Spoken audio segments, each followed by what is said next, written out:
Hey guys, welcome to government jobs Gyan YouTube channel. Guys, आज की इस वीडियो में हम बात करेंगे राजस्थान पब्लिक सर्विस कमीशन के new recruitment notification online form apply process के बारे में। जी हाँ दोस्तों, आरपीएससी ने यहाँ पर राजस्थान पुलिस डिपार्टमेंट के अंतर्गत सब इंस्पेक्टर प्लाटून कमांडर के 1015 खाली पदों को भरने के लिए नोटिफिकेशन रिलीज कर दिया है। कैसे आप इस भर्ती में पार्टिसिपेट करने के लिए अपने फॉर्म अप्लाई कर सकते हो बिना कोई मिस्टेक किए हुए, इसकी पूरी जानकारी हम आपको स्टेप बाय स्टेप रजिस्ट्रेशन से लेकर प्रिंट तक इस वीडियो में देंगे। बस आपको इस वीडियो को स्किप के बिना शुरू से लेकर एंड तक देखना है। उसके बाद वीडियो पसंद आए तो इसे लाइक और शेयर कर दें। चैनल पर नए हो तो इसे सब्सक्राइब कर लें। साथ ही साथ आपको फॉर्म अप्लाई करते हुए जो भी प्रॉब्लम फेस हो रही है उन सभी का हल आपको इस वीडियो में मिल जाएगा। जैसे कि यहाँ पर कैसे आप अपना एसएसओ के पोर्टल पर ओटीआर कर सकते हो, यहाँ पर कैसे आप अपनी ई-केवाईसी अपडेट कर सकते हो, कैसे यहाँ पर आपको अपना फोटो और सिग्नेचर अपलोड करने हैं, कौन सा डॉक्यूमेंट आपको कितने केबी में अपलोड करना है, पूरी जानकारी आपको इस वीडियो में दी जाएगी। बस आपको एंड तक हमारे साथ इस वीडियो में बने रहना है। तो बिना कोई वक्त गंवाए चलिए शुरू करते हैं। आपको इस वीडियो के डिस्क्रिप्शन बॉक्स में हमारी वेबसाइट IND-sarkari-naukri.in के इस पेज का लिंक मिल जाएगा। यहाँ पर आपको इस भर्ती के रिगार्डिंग सभी डिटेल्स प्रोवाइड कर दी गई है। राजस्थान पब्लिक सर्विस कमीशन ने राजस्थान पुलिस डिपार्टमेंट के अंतर्गत सब इंस्पेक्टर प्लाटून कमांडर के 1015 खाली पदों को भरने के लिए नोटिफिकेशन रिलीज कर दिया है। आप 10 अगस्त 2025 से 8 सितंबर 2025 तक अपने फॉर्म अप्लाई कर सकते हो। लेवल 11 के तहत आपको सैलरी प्रोवाइड की जाएगी। Graduate degree holder candidate apply कर सकते हैं। 20 से 25 साल आपकी आयु सीमा रखी गई है। यहाँ पर जनरल बीसी ईबीसी के लिए 600 रुपये फीस है। BC EBC EWS non creamy layer candidate के लिए 400, SC ST PWD कैंडिडेट के लिए भी 400 रुपये फीस है, जो कि आप ऑनलाइन मोड में जमा करा सकते हो। सिलेक्शन आपका written exam, physical efficiency test, physical standard test, interview और डॉक्यूमेंट वेरिफिकेशन के आधार पर होगा। आप ऑल इंडिया से ऑनलाइन मोड में अप्लाई कर सकते हो। उसके लिए आपको इस पेज को नीचे स्क्रॉल डाउन करना है, इंपोर्टेंट लिंक सेक्शन में आना है, ऑफिशियल नोटिफिकेशन PDF लिंक पर क्लिक करके इस भर्ती के नोटिफिकेशन को ओपन कर लेना है और इसमें से आपको पूरी डिटेल रीड कर लेनी है। यहाँ पर आपको सभी डिटेल्स प्रोवाइड कर दी गई है, जैसे कि क्या पोस्ट का नाम है, कितनी उसके लिए नंबर ऑफ वैकेंसीज है, कैसे आप अप्लाई कर सकते हो, कब से कब तक अप्लाई कर सकते हो, क्या आपका एलिजिबिलिटी क्राइटेरिया होना चाहिए। पूरी जानकारी आपको इस नोटिफिकेशन में दे दी गई है। आप सभी डिटेल्स यहाँ से रीड आउट करें, उसके बाद अपने फॉर्म अप्लाई कर लें। फॉर्म अप्लाई करने के लिए भी आपको हमारी वेबसाइट के इसी पेज पर ही अप्लाई ऑनलाइन का ये लिंक दिया गया है। जैसे ही आप इस लिंक पर क्लिक करेंगे तो आपके सामने यहाँ पर राजस्थान सिंगल साइन ऑन का ये ऑफिशियल पोर्टल ओपन होगा। इसके थ्रू यहाँ पर आपको इस भर्ती के लिए अपने फॉर्म अप्लाई करने हैं। यहाँ पर गाइस, अगर आपने राजस्थान सिंगल साइन ऑन के पोर्टल पर पहले से रजिस्ट्रेशन कर रखा है तो यहाँ पर आकर आपको अपनी SSO ID या फिर यूजर नेम एंटर करना है, अपना पासवर्ड आपको एंटर करना है, ये कैप्चा कोड आपको यहाँ पर एंटर करना है और लॉगिन की इस बटन पर क्लिक करके आपको अपने डैशबोर्ड में लॉगिन कर लेना है और फिर वहां से आपको अपना फॉर्म अप्लाई करना है। और गाइड, अगर आप यहाँ पर राजस्थान सिंगल साइन ऑन के पोर्टल से किसी भी भर्ती के लिए फर्स्ट टाइम अप्लाई करने जा रहे हो तो सबसे पहले यहाँ पर आपको अपना रजिस्ट्रेशन करना होगा। उसके लिए आपको रजिस्ट्रेशन की ये टैब दी गई है, तो यहाँ पर आपको रजिस्ट्रेशन की इस टैब पर क्लिक करना है। उसके बाद आपके सामने यहाँ पर रजिस्ट्रेशन का इंटरफेस ओपन होगा। यहाँ पर भी आपके पास दो ऑप्शन है, आप सिंपली सिटीजन या फिर उद्योग है तो आप इस ऑप्शन पर क्लिक करें, गवर्नमेंट एम्प्लॉय है तो आप इस ऑप्शन पर क्लिक करें गवर्नमेंट एम्प्लॉय की स्टेप पर। फिर यहाँ पर आप अपना SIPF इस ऑप्शन पर क्लिक करें, फिर आप अपना SIPF नंबर एंटर करें, अपना SIPF का पासवर्ड एंटर करें और नेक्स्ट ऑप्शन पर क्लिक करके अपना रजिस्ट्रेशन की आगे की टास्क कंप्लीट कर ले। गाइस, यहाँ पर अगर आप सिंपली सिटीजन है तो आपको इस ऑप्शन पर क्लिक करना है। फिर यहाँ पर आपको रजिस्ट्रेशन करने के लिए दो ऑप्शन मिलेंगे। आप यहाँ पर जन आधार और गूगल के थ्रू अपना रजिस्ट्रेशन कर सकते हो। जन आधार के थ्रू केवल राजस्थान रेजिडेंट के कैंडिडेट ही अपना रजिस्ट्रेशन कर सकते हैं और गूगल के थ्रू यहाँ पर राजस्थान के साथ साथ सभी स्टेट के कैंडिडेट अपना वन टाइम रजिस्ट्रेशन कर सकते हैं। तो यहाँ पर आपको गूगल के इस ऑप्शन पर क्लिक करना है। उसके बाद आपके सामने कुछ इस तरह से इंटरफेस ओपन होगा। अब यहाँ पर आपको अपनी जीमेल ID एंटर करनी है और फिर आपको नेक्स्ट के इस ऑप्शन पर क्लिक कर देना है। उसके बाद यहाँ पर आपको कंटिन्यू की स्टेप पर क्लिक करना है। नेक्स्ट आपके सामने कुछ इस तरह से इंटरफेस शो होगा। आपकी ईमेल आईडी के शुरू के कैरेक्टर को यहाँ पर आपका एसएसओ आईडी या फिर यूजर नेम सेट कर दिया गया है एसएसओ की तरफ से। अगर इसमें आप चेंज करना चाहते हैं तो आप अपने अकॉर्डिंग ABCDXYZ कुछ भी आप इसमें चेंज कर सकते हो। और फिर यहाँ पर अगर ये ग्रीन कलर में है तो यानी कि ये यूजर नेम अवेलेबल है, और अगर ये रेड कलर में होगा और यहाँ पर क्रॉस का निशान होगा तो फिर ये अवेलेबल नहीं होगा। आपको उसमें कुछ चेंज करना होगा और अपने अकॉर्डिंग यहाँ पर आपको अपना यूजर नेम सेट कर लेना है। उसके बाद यहाँ पर आपको अपना पासवर्ड एंटर करना है। गाइस यहाँ पर आपका पासवर्ड 8 से 30 कैरेक्टर के बीच में होना चाहिए। यहाँ पर आपको पासवर्ड की गाइडलाइन दी गई है। इस गाइडलाइन के अकॉर्डिंग आपको अपना पासवर्ड यहाँ पर रेडी करना है। आपको कुछ इस फॉर्मेट में अपना पासवर्ड यहाँ पर रेडी करना है। मीन्स आपका पासवर्ड यहाँ पर अल्फा न्यूमेरिक फॉर्मेट में होना चाहिए। आपके पासवर्ड में कम से कम एक अपर केस कैरेक्टर, एक लोअर केस कैरेक्टर, एक इंटीजर नंबर और एक स्पेशल कैरेक्टर जैसे कि @ या फिर डॉलर होना चाहिए। तो इस फॉर्मेट में यहाँ पर आपको अपना पासवर्ड सेट करना है। वही पासवर्ड आपको कंफर्म पासवर्ड फील्ड में एंटर करना है। उसके बाद यहाँ पर आपको अपना मोबाइल नंबर एंटर करना है। फिर आपको इसे नीचे स्क्रॉल डाउन करना है। फिर यहाँ पर आपको अपना मोबाइल नंबर एंटर करना है या फिर ईमेल आईडी एंटर करनी है। और उसके बाद गाइस यहाँ पर आपको रजिस्टर की इस टैब पर क्लिक कर देना है। इस तरह से यहाँ पर आपका रजिस्ट्रेशन सक्सेसफुली कंप्लीट हो जाएगा। आपको एक यूजर आईडी और पासवर्ड आपके रजिस्टर्ड मोबाइल नंबर पर सबमिट कर दिया गया है। आपको उसे केयरफुली नोट डाउन करके रख लेना है फ्यूचर यूज के लिए। और यहाँ पर अब आपको ओके के इस बटन पर क्लिक करना है। नेक्स्ट आपके सामने कुछ इस तरह से इंटरफेस ओपन होगा। गाइस यहाँ पर अब आपको अपनी एसएसओ आईडी या फिर यूजर नेम एंटर करना है। उसके बाद आपको अपना पासवर्ड एंटर करना है जो आपके मोबाइल नंबर पर आया है या फिर आपने जो क्रिएट किया है। उसके बाद आपको ये कैप्चा कोड यहाँ पर एंटर करना है और फिर आपको यहाँ पर लॉगिन की इस टैब पर क्लिक कर देना है।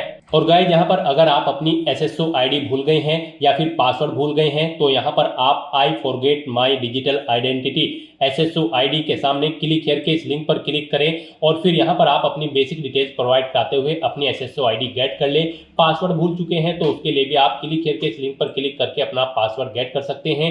अगर मल्टीपल एसएसओ आईडी है तो आप क्लिक हियर टू मर्ज इस ऑप्शन पर क्लिक करके अपनी एसएसओ आईडी यहाँ पर मर्ज कर सकते हैं।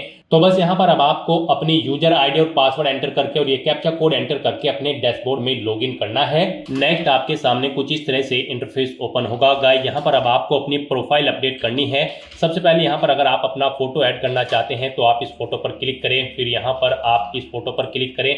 उसके बाद यहाँ पर आप इस ऑप्शन पर क्लिक करें और अपना फोटो सिलेक्ट करके यहाँ पर आप उसे अपडेट कर सकते हैं। अपना प्रोफाइल फोटो यानी कि आप यहाँ पर सेट कर सकते हो।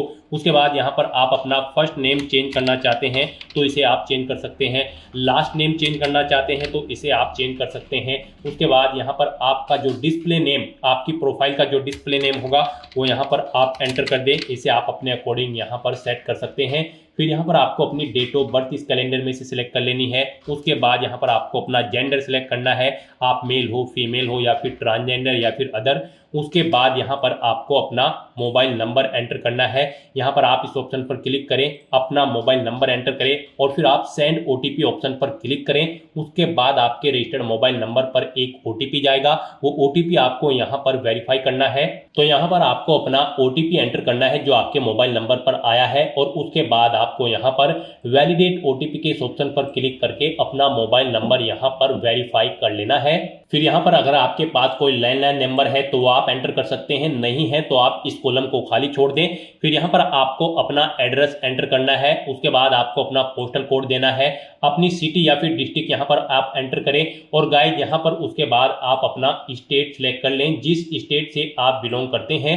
उसके बाद अगर आप राजस्थान स्टेट के कैंडिडेट हैं तो आप अपनी जन आधार आईडी या फिर इनरोलमेंट आईडी यहाँ पर एंटर करें। आप इस ऑप्शन पर क्लिक करें, अपनी जन आधार आईडी या फिर इनरोलमेंट आईडी यहाँ पर एंटर करें और फैच मेंबर्स ऑप्शन पर क्लिक करके अपनी डिटेल यहाँ पर फैच कर ले। फिर यहाँ पर अगर आप राजस्थान स्टेट के कैंडिडेट हैं तो यहाँ पर आपको अपना संस्था आधार नंबर एंटर करना है। आप इस ऑप्शन पर क्लिक करें, अपना संस्था आधार नंबर एंटर करें, सेंड ओटीपी ऑप्शन पर क्लिक करें, आपके मोबाइल नंबर पर एक ओटीपी आएगा जो आपके संस्था आधार नंबर से लिंक है। वो ओटीपी आप यहां पर एंटर करके उसे वेरीफाई कर ले और उसके बाद गाइस यहां पर आप अपडेट के इस बटन पर क्लिक करके अपने प्रोफाइल की सभी डिटेल्स यहां पर अपडेट कर दें। इस तरह से यहां पर आपकी एसएसओ की जो प्रोफाइल है वो सक्सेसफुली अपडेट हो चुकी है। अब यहां पर आप ओके के बटन पर क्लिक करें। नेक्स्ट आपके सामने यहां पर कुछ इस तरह से इंटरफेस ओपन होगा। अब यहां पर आपको रिक्रूटमेंट पोर्टल सर्च करना है। आप कंट्रोल F यहां पर प्रेस करें, REC एंटर करें। उसके बाद यहां पर आपको रिक्रूटमेंट पोर्टल का ये ऑप्शन मिलेगा। आप इस लिंक पर क्लिक कर दें। नेक्स्ट आपके सामने कुछ इस तरह से इंटरफेस ओपन होगा। अब यहां पर आने के बाद आपको वन टाइम रजिस्ट्रेशन के इस लिंक पर क्लिक करना है। उसके बाद आपके सामने यहां पर कुछ इस तरह से इंटरफेस ओपन होगा। अब यहां पर आपको अपने वन टाइम रजिस्ट्रेशन की डिटेल प्रोवाइड करनी है। अब यहां पर आपसे सबसे पहले पूछा गया है कि क्या आप राजस्थान स्टेट के निवासी हैं, अगर हैं तो यस करें और फिर यहां पर आप अपनी जन आधार या फिर एक्नॉलेजमेंट आईडी एंटर करके फैच मेंबर ऑप्शन पर क्लिक करें और अपनी डिटेल यहां पर फैच कर ले। और अगर आप राजस्थान के निवासी नहीं हैं तो यहां पर आपको नो ऑप्शन सेलेक्ट करना है। उसके बाद यहां पर आपको अपना आधार नंबर एंटर करना है और फिर यहां पर आपको एग्री की स्टेप पर क्लिक कर देना है। उसके बाद यहां पर आपके सामने कुछ इस तरह से पॉपअप शो होगा। यहां पर आपसे पूछा गया है कि क्या आप राज्य भर्ती पोर्टल को एक बार पंजीकरण यानी कि OTR के लिए मेरे आधार विवरण, नाम, पिता का नाम, लिंग और जन्म दिनांक का उपयोग करने की अनुमति प्रदान करते हो या फिर करती हो। तो आपको इस चेकबॉक्स को ओके करना है और फिर आपको सेंड OTP के इस ऑप्शन पर क्लिक कर देना है। फिर आपके सामने कुछ इस तरह से इंटरफेस ओपन होगा। अब यहां पर आपको अपना आधार वेरीफाई करना है। उसके लिए आपको यहां पर इस चेकबॉक्स को ओके करना है और फिर आपको OTP भेजें इस ऑप्शन पर क्लिक कर देना है। उसके बाद यहां पर आपके रजिस्टर्ड मोबाइल नंबर पर एक OTP आएगा। उस मोबाइल नंबर पर जिससे आपका आधार लिंक है वो OTP आप यहां पर एंटर करें और फिर आप प्रमाणीकरण करें इस ऑप्शन पर आप क्लिक कर दें। इस तरह से यहां पर आपका आधार वेरीफाई हो जाएगा और आपकी जो डिटेल्स है वो यहां पर आपके आधार से फैच करके फिल कर दी गई है, जैसे कि आपका नाम, आपका जेंडर, आपके फादर का नाम, आपकी डेट ऑफ बर्थ। अब यहां पर आपको अपना मोबाइल नंबर एंटर करना है और फिर यहां पर आपको gate email from SSO profile इस ऑप्शन पर क्लिक करके अपनी ईमेल आईडी को यहां पर फैच कर लेना है। जो आपने रजिस्ट्रेशन टाइम पर अपनी ईमेल आईडी एंटर की थी वो यहां पर फैच होके आ जाएगी। फिर यहां पर आपको वेरीफाई OTR आपको इस ऑप्शन पर क्लिक कर देना है।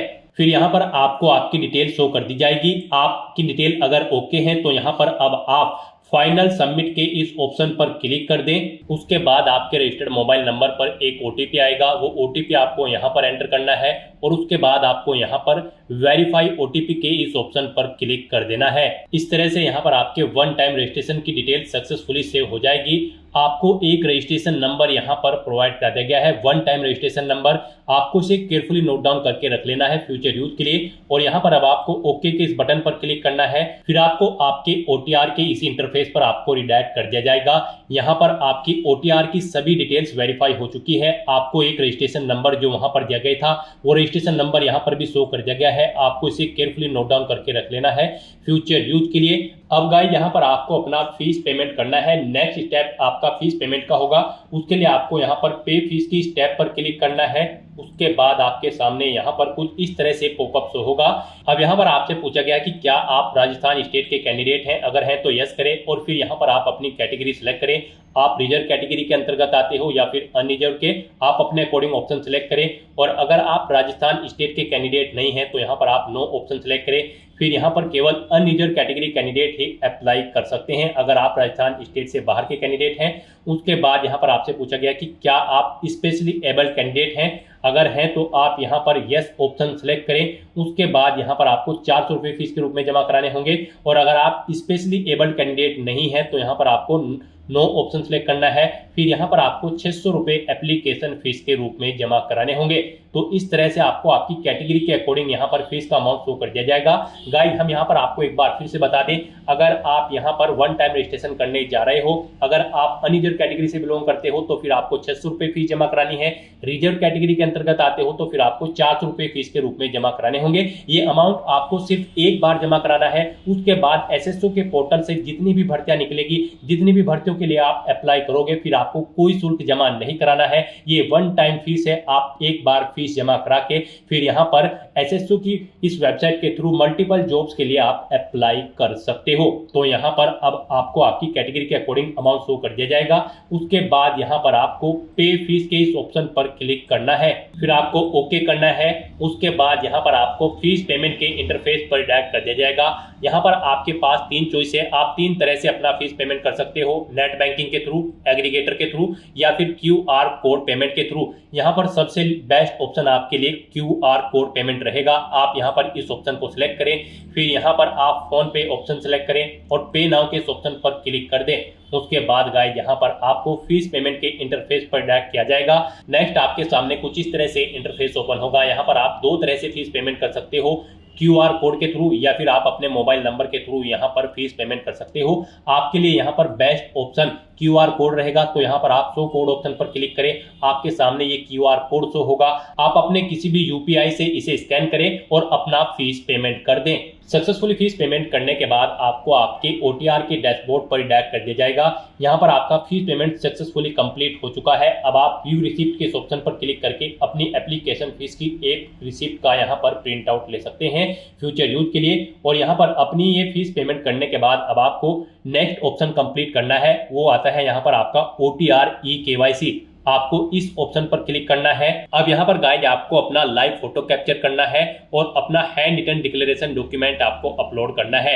लाइव फोटो कैप्चर करने के लिए आपको कुछ गाइडलाइंस दी गई है, इन्हें ध्यान में रखते हुए आपको अपना फोटो यहाँ पर कैप्चर करना है। यहाँ पर 5 सेकंड के टाइमर के पश्चात अभ्यर्थी अपनी पलक 2-3 बार झपकाए। यदि आपकी फोटो बंद आंखों के साथ कैप्चर हुई है तो आप दोबारा से अपनी फोटो कैप्चर करें और फोटो कैप्चर करते समय आपको कैमरे की तरफ देखना है। अगर आप चश्मे का इस्तेमाल करते हैं तो आप अपना फोटो चश्मे के साथ ही लें, परंतु इस बात का ध्यान रखें कि चश्मे पर रोशनी के कारण फोटो अस्पष्ट अथवा चमक के साथ कैप्चर ना हो। बिल्कुल साफ फोटो आपका होना चाहिए। साथ ही साथ यहाँ पर अभ्यर्थियों को सुनिश्चित करना होगा कि लाइव फोटो साफ एवं पर्याप्त रोशनी में पृष्ठभूमि के साथ ली गई हो। धुंधली अथवा अंधकार में फोटो यहाँ पर एक्सेप्ट नहीं होगी। गाइस यहाँ पर अगर आपका फोटो स्पष्ट नहीं है तो आप बार बार अपना फोटो कैप्चर कर सकते हैं, परंतु एक बात आपको याद रखनी है, OTP के माध्यम से वेरिफिकेशन के पश्चात फाइनल सबमिट किए जाने के बाद आपको अवसर नहीं मिलेगा।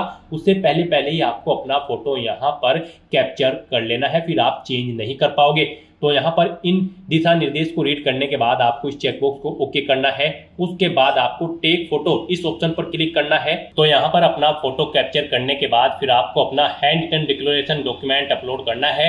उसके लिए यहाँ पर आपको फॉर्मेट दिया गया है, आप सैंपल फाइल के इस लिंक पर क्लिक करें। नेक्स्ट आपके सामने यहाँ पर ये PDF ओपन हो जाएगी। गाइस यहाँ पर आपको इस PDF का एक हार्ड कॉपी प्रिंट आउट ले लेना है और उसके बाद आपको उस हार्ड कॉपी प्रिंट आउट पर अपना नाम मेंशन करना है, अपने फादर का नाम मेंशन करना है, अपनी डेट ऑफ बर्थ देनी है, यहाँ पर आपको अपने हस्ताक्षर करने हैं और उसके बाद आपको ये कंप्लीट डाटा फिर यहाँ पर मेंशन कर देना है अपने हाथ से ब्लू इंक पेन से। और उसके बाद यहाँ पर आपको अपने सिग्नेचर कर देने हैं। फिर ऐसे ही आपको यहाँ पर इंग्लिश में भी अपनी राइटिंग देनी है। उसके लिए यहाँ पर आपको इंग्लिश का परफॉर्मा दिया गया है। यहाँ पर भी आने के बाद आपको फिर अपना नाम एंटर करना है इंग्लिश में, अपने फादर का नाम एंटर करना है इंग्लिश में, अपनी डेट ऑफ बर्थ देनी है और फिर यहाँ पर आपको अपने सिग्नेचर करने हैं। और उसके बाद आपको ये कंप्लीट डाटा फिर अपने हैंड से ब्लू इंक पेन से आपको फिर दोबारा से इंग्लिश में यहाँ पर राइट कर देना है। उसके बाद गाइस यहाँ पर आपको अपनी SSO ID एंटर करनी है, अपना OTR वन टाइम रजिस्ट्रेशन का जो नंबर आपको मिला है वो रजिस्ट्रेशन नंबर यहाँ पर आपको एंटर करना है, अपना परमानेंट एड्रेस आपको यहाँ पर मेंशन कर देना है और यहाँ पर आपको अपने सिग्नेचर कर देने हैं। इस तरह से आपको अपना ये हैंड रिटन डिक्लेरेशन डॉक्यूमेंट तैयार कर लेना है और फिर इसका आपको फोटो खींचकर अपने कंप्यूटर में सेव कर लेना है, यानी कि इसकी एक सॉफ्ट कॉपी। और फिर आपको अपना वो डॉक्यूमेंट यहाँ पर अपलोड करना होगा। यहाँ पर आपका ये डॉक्यूमेंट PDF फॉर्मेट में होना चाहिए, साइज उसका 100 से 200 KB के बीच में होना चाहिए। तो यहाँ पर आपको चूज फाइल बटन पर क्लिक करना है, फाइल को सिलेक्ट करना है और अपना ये हैंड रिटन डिक्लेरेशन डॉक्यूमेंट यहाँ पर अपलोड कर देना है। गाइस हम आपको सैंपल के तौर पर दिखा रहे हैं, कुछ इस तरह से यहाँ पर आपको अपना हैंड रिटन डिक्लेरेशन डॉक्यूमेंट तैयार करना है और फिर इसे आपको अपलोड कर देना है। अपना फोटो अपलोड करने के बाद और हैंड रिटन डिक्लेरेशन अपलोड करने के बाद अब आपको सबमिट ई-केवाईसी की स्टेप पर क्लिक करना है। उसके बाद में आपको इन चेक बॉक्सेस को ओके करना है और सेंड ओटीपी की टैब पर क्लिक कर देना है। एक ओटीपी आपके मोबाइल नंबर और ईमेल एड्रेस पर सबमिट किया गया है, वो ओटीपी आपको इस बॉक्स में एंटर करना होगा और फाइनल सबमिट की इस टैब पर क्लिक कर देना होगा। इस तरह से आपकी ओटीआर ई-केवाईसी कंप्लीट हो चुकी है। तो यहाँ पर अब आपके तीनों स्टेप कंप्लीट हो चुके हैं, आपकी प्रोफाइल यहाँ पर अपडेट हो चुकी है, फीस पेमेंट आप कर चुके हो, अपनी ई-केवाईसी आप कंप्लीट कर चुके हो। अब यहाँ पर आकर आपको होम के इस लिंक पर क्लिक कर देना है। उसके बाद यहाँ पर आपको आपके डैशबोर्ड में डायरेक्ट कर दिया जाएगा। अब यहाँ पर आपको ऑनगोइंग रिक्रूटमेंट सेक्शन में sub inspector COMB/COMP exam 2025 RPSC के सामने अप्लाई नाउ के इस लिंक पर क्लिक कर देना है इस भर्ती पर अप्लाई करने के लिए। नेक्स्ट आपके सामने कुछ इस तरह से इंटरफेस ओपन होगा। अब आपको दोबारा से सब इंस्पेक्टर / प्लाटून कमांडर की इस टैब पर क्लिक कर देना है। नेक्स्ट आपके सामने कुछ इस तरह से इंटरफेस होगा। यहाँ पर अगर आप अपने वन टाइम रजिस्ट्रेशन में कोई अपडेट करना चाहते हैं या फिर आप अपनी ई-केवाईसी अपडेट करना चाहते हैं तो आप अपडेट के ऑप्शन पर क्लिक करें और अपना OTR यहाँ पर आप अपडेट कर लें। अगर अपडेटेड है तो बस यहाँ पर अब आपको प्रोसीड की स्टेप पर क्लिक कर देना है। अब यहाँ पर आपको अपनी बेसिक डिटेल्स प्रोवाइड करनी है। यहाँ पर आपको कुछ डिटेल आपकी ऑटोमेटिकली फिर मिल जाएगी जो आपके OTR से फैच कर ली गई है। यहाँ पर अब आपको अपनी मदर का नाम एंटर करना है। उसके बाद गाइड यहाँ पर आपको अपनी कैटेगरी सिलेक्ट कर लेनी है। फिर यहाँ पर आपको अपनी बेंचमार्क दिव्यांगजन श्रेणी व्यक्ति अगर आप हैं तो यहाँ पर आप सिलेक्ट कर लें, नहीं है तो यहाँ पर आप नॉट एप्लीकेबल ऑप्शन सिलेक्ट कर लें। उसके बाद यहाँ पर अगर आप दिव्यांगजन उप श्रेणी के अंतर्गत आते हैं तो वो सिलेक्ट करेंगे। यहाँ पर अगर आप दिव्यांगजन श्रेणी सिलेक्ट करते हैं तो फिर आपको उप दिव्यांगजन श्रेणी भी यहाँ पर सिलेक्ट करनी होगी। फिर आपको बताना होगा कि क्या आपको श्रुत लेखक की आवश्यकता होगी एग्जाम में, आप उसका प्रबंध स्वयं करेंगे या फिर विभाग के द्वारा उसका करना होगा। आपको यहाँ पर ऑप्शन सेलेक्ट करना होगा। फिर यहाँ पर आपको अपनी मैरिटल स्टेटस सेलेक्ट कर लेना है, आप मैरिड हो या फिर अनमैरिड। उसके बाद यहाँ पर अगर आप मैरिड हो तो और अगर आपके जीवन साथियों की मृत्यु हो चुकी है तो उसकी तिथि यहाँ पर आपको सिलेक्ट करनी होगी। यहाँ पर आपको अपनी डिटेल देनी होगी मैरिड की। और अगर आप अनमैरिड हो तो फिर आपको ये कॉलम्स यहाँ पर डिसेबल्ड कर दिए जाएंगे। आपको अपने जीवन साथी का नाम भी देना होगा। अगर आप मैरिड हो नहीं हो तो आपके सामने एक कॉलम यहाँ पर डिसेबल्ड कर दी जाएंगे। फिर यहाँ पर आपको अपने जीवित बालकों की संख्या देनी है। अगर आप मैरिड है कितने आपके बालक है, नहीं है और आप अनमैरिड भी हैं तो फिर यहाँ पर आपको 00 एंटर कर देना है। उसके बाद आपको इस पेज को नीचे स्क्रॉल डाउन करना है। फिर यहाँ पर अगर आप अपना व्हाट्सएप मोबाइल नंबर देना चाहते हैं तो वो आप एंटर कर दें, नहीं देना चाहते हैं तो इस कॉलम को खाली छोड़ दें। आपके पास पासपोर्ट है तो उसका नंबर आप दे सकते हैं, जन आधार ID यहाँ पर आप एंटर कर सकते हैं। नहीं करना चाहते हैं तो आप इन कॉलम्स को खाली छोड़ सकते हैं। उसके बाद यहाँ पर आपसे पूछा गया है कि क्या आप राजस्थान के अनुसूचित क्षेत्र से संबंधित है। अगर है तो यहाँ पर आप यस करेंगे अगर आप राजस्थान स्टेट से बिलोंग करते होंगे, और अगर आप राजस्थान स्टेट से बाहर के कैंडिडेट हैं तो फिर यहाँ पर आपके सामने केवल नो का ऑप्शन आएगा। अगर आप राजस्थान से बिलोंग करते हैं तो फिर आपके सामने यहाँ पर यस या नो का ऑप्शन शो होगा। उसके बाद गाइज यहाँ पर आपको अपना कोरोस्पोंडेंस एड्रेस एंटर कर देना है और फिर गाइज आपको यहाँ पर नेक्स्ट के इस ऑप्शन पर क्लिक कर देना है। नेक्स्ट यहाँ पर आपको अपनी पर्सनल डिटेल प्रोवाइड करनी है। सबसे पहले यहाँ पर आपको अपनी नेशनलिटी सिलेक्ट कर लेनी है। फिर आपको अपना होम स्टेट यहाँ पर सिलेक्ट कर लेना है और फिर उसके बाद यहाँ पर आपको अपना जिला सिलेक्ट कर लेना है। उसके बाद यहाँ पर आपको अपना ब्लॉक सिलेक्ट करना है, तहसील सिलेक्ट करनी है, विलेज यहाँ पर आपको सिलेक्ट कर लेना है। फिर आपसे पूछा गया है कि क्या यहाँ पर आप इंडिया के बाहर से स्थापित हुए हैं। अगर हुए हैं तो आप यस करेंगे और किस कंट्री से हुए हैं वो आप सिलेक्ट करेंगे। नहीं हुए हैं, यहीं के आप इंडिया के हैं तो आप नो ऑप्शन सिलेक्ट कर लेंगे। उसके बाद आपसे पूछा गया है कि क्या आप भूतपूर्व सैनिक हैं। अगर हैं तो आप यस करेंगे और फिर सर्विस स्टेटस देंगे। यहाँ पर आपके पास NOC ले रखी है आपने या फिर आप रिटायर्ड है तो PPO नंबर देंगे। रिटायरमेंट की डेट यहाँ पर आप देंगे और अगर आपने NOC ले रखी है तो फिर आप NOC लेटर नंबर देंगे। डेट ऑफ NOC यहाँ पर आप सिलेक्ट कर लेंगे। और अगर आप एक सर्विसमैन कैंडिडेट नहीं है तो सिंपली यहाँ पर आप नो ऑप्शन सेलेक्ट करें। आगे की डिटेल फिर आपको डिसेबल्ड कर दी जाएगी, नहीं देनी है। फिर आपसे पूछा गया है कि क्या आप स्पोर्ट पर्सन हैं। अगर है तो आप यस करेंगे और फिर यहाँ पर आप टाइप सेलेक्ट करेंगे अपने स्पोर्ट का। आपने नेशनल लेवल के आप स्पोर्ट पर्सन हैं या फिर इंटरनेशनल, आप अपने अकॉर्डिंग यहाँ पर ऑप्शन सेलेक्ट करें और फिर उसकी डिटेल यहाँ पर प्रोवाइड कराएं। जैसे कि गेम का नाम यहाँ पर आपको देना है, संस्था का नाम देना है जिससे आपने गेम खेला है, भागीदारी का वर्ष देना है, टूर्नामेंट का प्रकार आपको सिलेक्ट कर लेना है, वो इंडिविजुअल था या टीम प्लेयर, फिर क्या आप विजेता है या प्रतिभागी है, फिर क्या आपने राष्ट्रीय टूर्नामेंट में पदक जीता है, यहाँ पर मेडल का प्रकार आपको सिलेक्ट करना होगा अगर आपने मेडल जीता होगा। इस तरह से यहाँ पर आपको अपने स्पोर्ट की डिटेल देनी होगी। और अगर आप स्पोर्ट पर्सन नहीं है तो सिंपली यहाँ पर आप नो ऑप्शन सेलेक्ट करें, फिर आगे की डिटेल आपको प्रोवाइड नहीं करानी है। उसके बाद आपसे पूछा गया है कि क्या आप एनसीसी कैडेट प्रशिक्षक हैं, अगर हैं तो आप यस करेंगे, और फिर किस डेट से किस डेट तक है वो डेट आप सेलेक्ट करेंगे, नहीं है तो आप नो ऑप्शन सेलेक्ट करें। उसके बाद यहाँ पर आपसे पूछा गया है कि क्या आप भूतपूर्व कैदी हैं, अगर हैं तो आप यस करेंगे, फिर यहाँ पर आप डेट सेलेक्ट करेंगे कब से कब तक आप कैदी थे, नहीं है तो आप नो ऑप्शन सेलेक्ट करेंगे। फिर यहाँ पर आपसे पूछा गया है कि क्या आप मौजूदा सरकारी विभाग या फिर सार्वजनिक उपक्रम कर्मचारी हैं, अगर हैं तो आप यस करेंगे, और फिर यहाँ पर आपको बताना होगा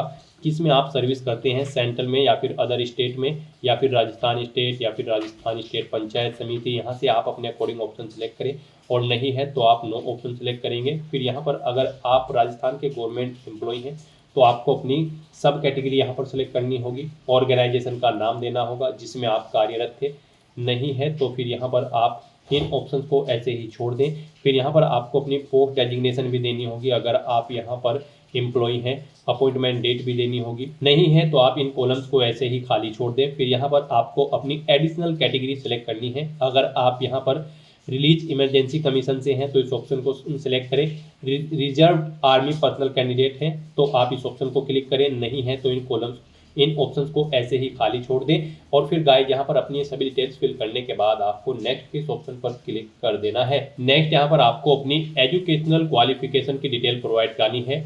इसके लिए गाइस यहाँ पर अब आपको सबसे पहले चेकबॉक्स को ओके करना है, और फिर यहाँ पर आपको अपनी क्वालिफिकेशन की डिटेल प्रोवाइड करनी है। इस भर्ती में पार्टिसिपेट करने के लिए आपके पास ग्रेजुएट डिग्री होनी चाहिए किसी भी रिलेवेंट डिसिप्लिन के अंतर्गत किसी वेल रिकॉग्नाइज्ड यूनिवर्सिटी से, प्लस यहाँ पर आपको हिंदी रिटर्न देवनागरी स्क्रिप्ट की नॉलेज होनी चाहिए और राजस्थानी कल्चर की नॉलेज भी आपको होनी चाहिए। तो यहाँ पर क्वालिफिकेशन प्रोवाइड करते हुए सबसे पहले आपको अपनी 10वीं क्लास की डिटेल प्रोवाइड करनी है। यहाँ पर आपको सबसे पहले सब्जेक्ट देने हैं 10वीं क्लास के, जो से सब्जेक्ट आपके पास थे। फिर यहाँ पर आपको अपने बोर्ड का नाम देना है जिससे आपने अपनी 10वीं क्लास पास आउट की है।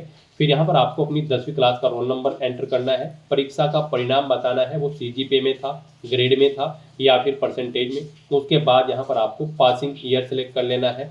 फिर यहाँ पर आपको बताना है कितने परसेंट मार्क्स यहाँ पर आपने ऑब्टेन किए हैं 10वीं क्लास में। उसके बाद ऐसे ही यहाँ पर आपको अपनी 12वीं क्लास की डिटेल देनी है। यहाँ पर आपको सब्जेक्ट एंटर करने हैं 12वीं के, बोर्ड का नाम देना है जिससे आपने अपनी 12वीं क्लास पास आउट की है, 12वीं का रोल नंबर यहाँ पर आपको एंटर करना है, रिजल्ट बताना है वो आपका सीजीपीए में था, ग्रेड में या फिर परसेंटेज में। फिर आपको पासिंग ईयर सेलेक्ट कर लेना है 12वीं का, उसकी परसेंटेज यहाँ पर आपको देनी है, 12वीं में कितने परसेंट मार्क्स आपने ऑब्टेन किए थे। फिर यहाँ पर आपको अपनी ग्रेजुएशन की डिटेल प्रोवाइड करनी है या फिर इसके इक्विवेलेंट अगर आपके पास कोई डिग्री है तब भी आप यहाँ पर एलिजिबल हो इस भर्ती में पार्टिसिपेट करने के लिए। तो उसकी डिटेल यहाँ पर अब आपको देनी है ग्रेजुएशन या फिर इसके इक्विवेलेंट डिग्री की।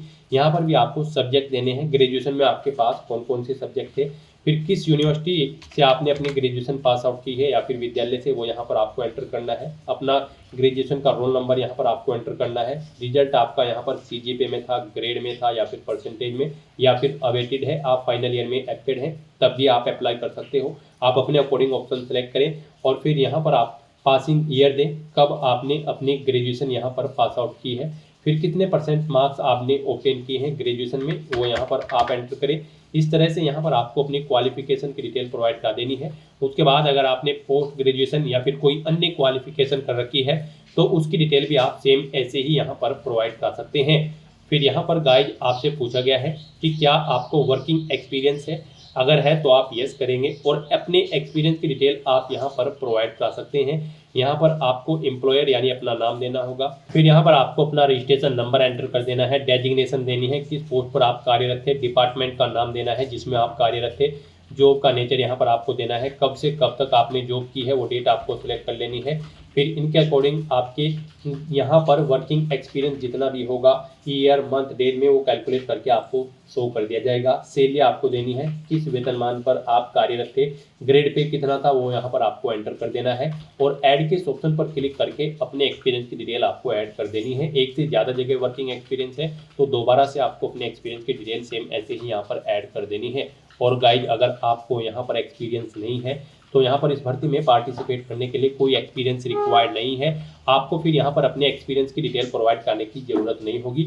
बस यहाँ पर आपको सिंपली नेक्स्ट के इस ऑप्शन पर क्लिक कर देना है। फिर यहाँ पर आपके सामने ये पॉपअप शो होगा। अब आप इन चेक बॉक्सेस को ओके करें और सेंड ओटीपी के इस ऑप्शन पर क्लिक कर दें। फिर आपके रजिस्टर्ड मोबाइल नंबर और ईमेल आईडी पर एक ओटीपी सबमिट किया गया है, वो ओटीपी आपको यहाँ पर एंटर करना है और वेरीफाई ओटीपी के इस ऑप्शन पर क्लिक करते हुए अपना ओटीपी यहाँ पर वेरीफाई कर लेना है। नेक्स्ट यहाँ पर आपको अपने सिग्नेचर अपलोड करने हैं और लेफ्ट थंब इम्प्रेशन अपलोड करना है।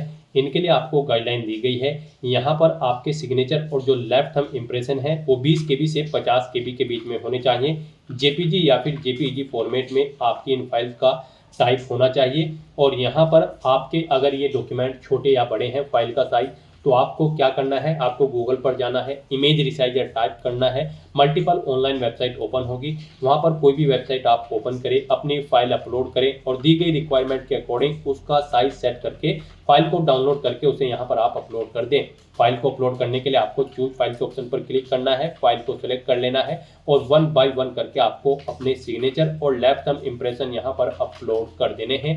उसके बाद आपकी बॉडी पर कोई कट या तिल का निशान है तो उस पेज का नाम यहाँ पर आपको एंटर कर देना है और फिर गाइड यहाँ पर आपको नेक्स्ट के इस ऑप्शन पर क्लिक कर देना है। नेक्स्ट यहाँ पर आपको अपनी पोस्ट प्रेफरेंस देनी है। यहाँ पर आप जिस पोस्ट को फर्स्ट नंबर पर प्रेफरेंस देना चाहते हैं उसे फर्स्ट नंबर पर सिलेक्ट करें। जैसे कि अगर आप यहाँ पर सब इंस्पेक्टर आईबी को फर्स्ट नंबर पर प्रेफरेंस देना चाहते हैं तो इसे आप सिलेक्ट करें। फिर आप जिसे सेकंड और थर्ड पर प्रेफरेंस देना चाहते हैं उसे क्रम से आप सेकंड और थर्ड पर यहाँ पर सिलेक्ट करें। इस तरह से यहाँ पर आपको अपनी पोस्ट प्रेफरेंस दे देनी है और फिर गाइड आपको यहाँ पर नेक्स्ट के इस ऑप्शन पर क्लिक कर देना है। नेक्स्ट आपको आपके एप्लीकेशन फॉर्म का पूरा प्रीव्यू शो कर दिया गया है। यहाँ पर पीछे जो अब तक आपने डिटेल प्रोवाइड कराई है उसका पूरा प्रीव्यू आपको शो कर दिया गया है। आपको सभी डिटेल केयरफुली चेकआउट करनी है, पेज को नीचे स्क्रॉल डाउन करना है, डिक्लेरेशन सेक्शन में इस चेक बॉक्स को ओके करना है। कहीं पर कोई मिस्टेक है तो आप अपडेट बटन पर क्लिक करके अपडेट कर सकते हैं, नहीं तो गाइड यहाँ पर अब आपको फाइनल सबमिट के इस ऑप्शन पर क्लिक कर देना है। नेक्स्ट आपके सामने ये पॉपअप शो होगा। अब आपको दोबारा से इस चेकबॉक्स को ओके करना है और सेंड ओटीपी के इस ऑप्शन पर क्लिक कर देना है। फिर यहाँ पर आपके रजिस्टर्ड मोबाइल नंबर और ईमेल आईडी पर एक ओटीपी आया होगा, वो ओटीपी आपको यहाँ पर एंटर करना है और वेरीफाई ओटीपी के इस ऑप्शन पर क्लिक कर देना है। इस तरह से यहाँ पर आपका एप्लीकेशन फॉर्म सक्सेसफुली सबमिट हो चुका है। अब आपको यहाँ पर प्रिंटर के इस ऑप्शन पर क्लिक करके अपने एप्लीकेशन फॉर्म का एक हार्ड कॉपी प्रिंट आउट ले लेना है फ्यूचर यूज के लिए, फ्यूचर रेफरेंस के लिए। और आप अपने डैशबोर्ड में जाकर भी अपने एप्लीकेशन फॉर्म का स्टेटस चेकआउट कर सकते हो कि वो सक्सेसफुली सबमिट हो चुका है या फिर नहीं।